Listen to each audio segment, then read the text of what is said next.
Hello everyone. If you like what I'm doing here, please consider subscribing, liking, and commenting. It would really help the channel out quite a bit. Thank you very much.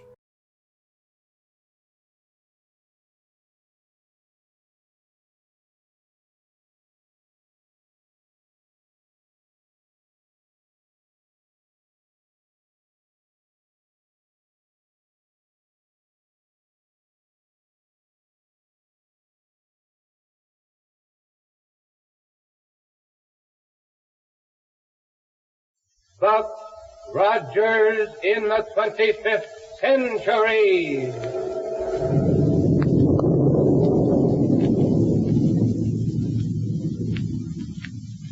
Buck Rogers is on the air, brought to you by the makers of Popsicle, Fudgicle, and Creamsicle, those delicious frozen confections on a stick. And now a message from the famous winner of the typical American boy contest, Popsicle Pete. Hello, everybody. Say, I just finished a game of table tennis. Boy, what a fast game. You should see my set. It's a honey. And you can get a table tennis set free, just like Pete. Yes, table tennis and lots of other wonderful presents, just for saving bags from delicious Popsicle, Fudgicle, and Creamsicle. Listen to these gifts. A real movie camera, a wallet, roller skates, wristwatch, beautiful jewelry, a sleeping doll, fishing tackle. And that's only a few. So you'd better start saving bags right now. Enjoy genuine Popsicle, Fudgicle, or Creamsicle on a handy stick every day. They taste wonderful. Help to make you strong, too, because they're made from choice, fresh, healthful ingredients. The biggest nickel's worth anywhere. Hey, kids, get a free Popsicle gift list from your ice cream store. Tells you how many bags to save for the presents you want. And there's a free coupon with that list worth 10 bags to get you started. Well, now let's see. Kane and Ardaly, you remember, have established a headquarters at the ruins of ancient Philadelphia, and to put back Barney under the psychic restriction ray. Buck and Wilma, meanwhile, have returned to Dr. Hewer's laboratory to install a Gyro cosmic relativator on their ship. However, as they were about to make the installation, But let's pick up the story at that point. Okay? Then here we go, 500 years into the future.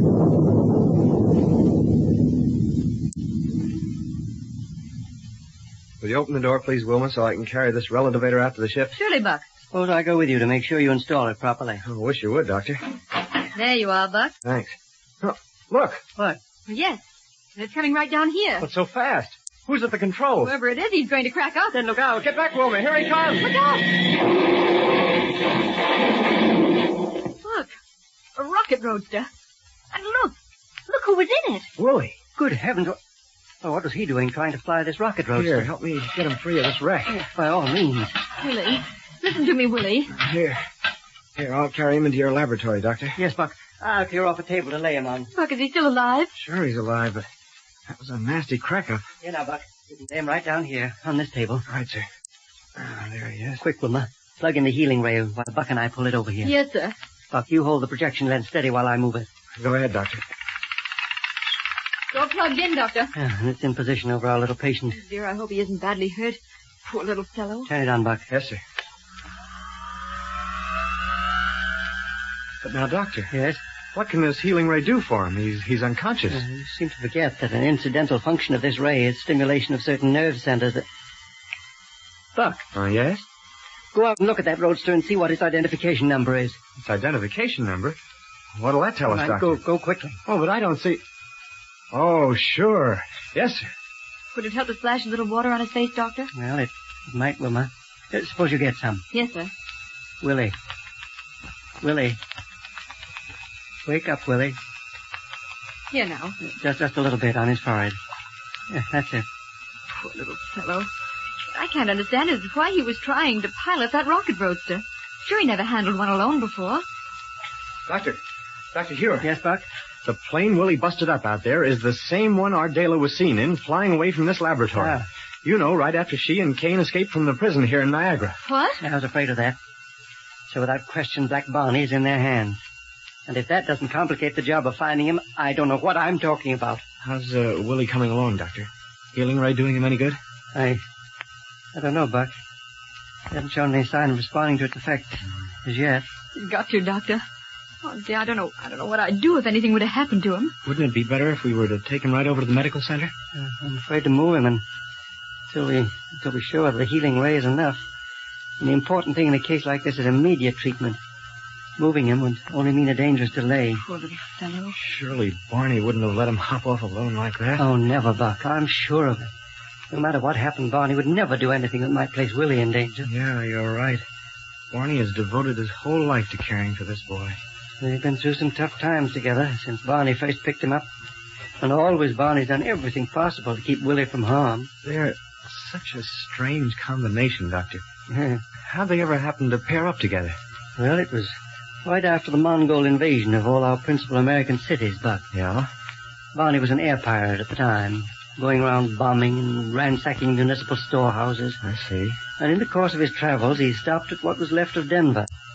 There he found only one survivor, Willie. Not knowing what else to do with him, he pulled him into his rocket plane and took him along.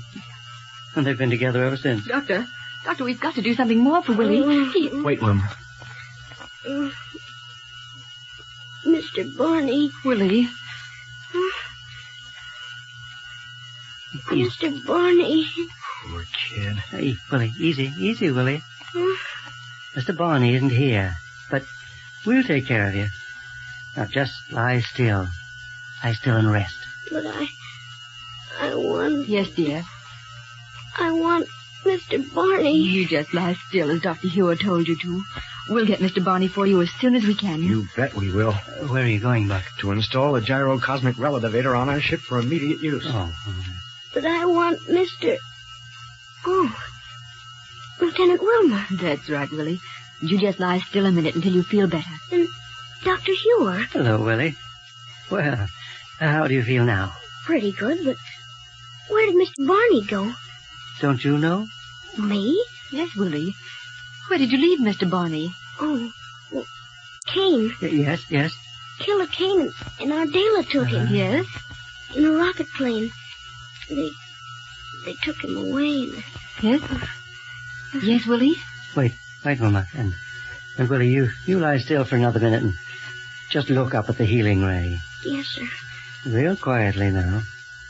That's the boy. How is he now, Doctor? Okay? Wait, Buck. I'm afraid we let him overexert himself. Oh. I want him to get a little more of this healing ray before we talk with him further. Oh, sure. But have you found out anything at all from him? Kane and Ardela are involved in this, all right, Buck. Got the relativator installed? Yes, sir. I set it right next to the metallic glass window in the rocket exhaust line. That's right. You know, it's the light from the rocket exhaust that activates the relativator. Mm-hmm. Good. With that thing on board, we'll get somewhere. Oh, thank goodness for that. It's about time we started getting somewhere, too. Yes. Well, Willie. Now, how do you feel now? All right, I guess. That's Good. the stuff. Only my head hurts a little bit. Well, I should think it would, Willie. Oh, hello, Captain Rogers. Hello. You've got a lump on your head there the size of an egg. Have I? Honest? Honest to goodness. Why, Willie, that's a bump to be really proud of. I wonder what Mr. Barney'd say if he saw it. He'd probably think I was going to die or something. Yes, sir, Willie, he probably would. Well, you sound as though you're feeling pretty good now, Willie. Now, let's turn off the ray and let you sit in that easy chair there so we can talk to you. Here now. Oh, I can walk all right, don't you, No, Nora? sir, you're going to let me carry you. Now, here we go. Up there. Say, this is like Mr. Barney carries me sometimes. That's so. Now, here. There. Now, you just sit tight here. Sure you feel all right now? Oh, sure, I feel fine. Say, this is some bump on my head, isn't it? It certainly is. Yes, sir. You want to feel it, Doctor? No, thank you. But now, Willie, Oh, yes, Doctor? don't you know where Mr. Barney is? Yes, Willie. And what under the sun happened to you two after we radioed for you to come back here to Niagara? Well, we started back all right because Mr. Barney knew you wanted the Gyro cosmic relative. Yeah? But all of a sudden, the door in one of the lockers there in our control cabin popped open, and out came Killer Kane. Buck, I knew it. So, he stowed away on board your ship, huh? Yes, sir. He had a rocket pistol, so Mr. Barney had to steer wherever he wanted to go. And where was that? We kept flying straight southeast, until we came to the old ruins of Philadelphia. Uh-huh. And if I remember correctly, that's where Professor Smith once had his headquarters.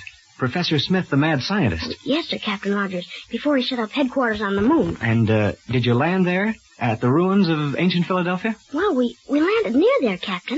You see, Miss Ardale had already come over in the rocket roadster I just busted up, and she was waiting for us. Yeah, so? Well then, Mr. Kane made Mr. Barney and Ardale get on board our ship, and he made me get into the roadster, and he told me to... Oh, here, I almost forgot. Forgot what, Willie? This note he gave me to bring along. Note? Yeah, here, Captain Rogers, it's for you. Let's see. What does it say, Buck? My dear friend Rogers. Yes. We are looking forward to a visit by you and Wilma at our new headquarters, if you can find them. Signed Killer Kane and Ardela. Buck, we've got to find that pair if it's the last thing we do on Earth. Yes, but if I know that pair, you may have to go far beyond Earth to find them. Right. But, Willie, Yes, sir? where did Kane and Ardela go after they gave you this note to deliver? Well, I don't know, Captain. I got in the roadster right away and started back here. Well, did they take off in the big ship? Well, I don't even know that, sir. I'm not very used to flying, you see, and I had to keep my eye on the controls all the time, so I didn't dare try to look back at them, too. Yeah, I see. But what made you crack up out here the way you did? Well, I guess it was because I tried to do a fancy landing like Mr. Barney does, I guess, and I guess my hand must have slipped a little bit on the control lever. Well, whatever it was, you certainly came down with a terrific bump. Well, I'm all right now. I feel fine. I hope so. Only just you wait till I get my hands on Mr. Kane for taking my Mr. Barney away from me. Yes, sir. No, sir. You'd better take it easy for a while. Yes, Willie, I think the best thing you can do is to take a nice little rest over at the medical center. Oh, now, Doctor. Yes, I guess that is a good idea, isn't it? Oh, is it? Well, sure. They treat you fine over there. Well, Willie, I thought that the last time you were over there, when you sprained your ankle or whatever it was, you wanted to get out. Well, that was because I wanted to be with Mr. Barney. But with him not here, well, maybe I better just rest up until I feel all right again. I thought you weren't feeling as well as you pretended. Oh, you know how it is, Lieutenant Wilmer. We men don't like to admit it when we aren't feeling so good. You know how it is. Sure I do, you old rascal. You're nice, Lieutenant. Well, now, look here, Willie. Yes, Captain? On this scrap of paper, I've drawn a rough map of the ruins of ancient Philadelphia and all the surrounding territory. Uh-huh. Yeah, that's a pretty good map, Captain. Yeah? That's just what it looks like. Well, can you show me where you and Barney and Kane set down your ship to meet Ardela? Well, sure. Let me see. It was right about here. Mm-hmm. A little west of the actual ruins, huh? Yes, sir. And which way was the ship facing when it lay there? Well, this way, toward the east. Toward the ruins of the city. Yes'm. Only I don't know if that's the way they flew when they took off. Oh, that's all right. With the gas analyzer we've got aboard our cruiser, we'll find that out in jig time. Unless there's been too much delay, and the wind's blown the rocket trail away. Oh, we'll have to take that chance. And with a relativator aboard, we can get down there in just a few minutes.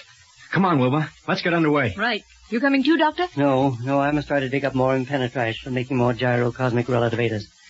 We know their importance now, and I want to make more of them as quickly as possible. Right. Come on, Wilma. Don't use too much speed, Buck, just because you have a relativator. You'll be flying fairly low that short distance, and you'll get lots of atmospheric friction. Right, sir. Goodbye, Captain, Lieutenant. Bye, Willie. Bye, Willie. Boy, look at that takeoff. Yes, Willie. They certainly make a fast one with that relativator, but now let you and me go over to the medical center. I don't think I need to go now, Doctor.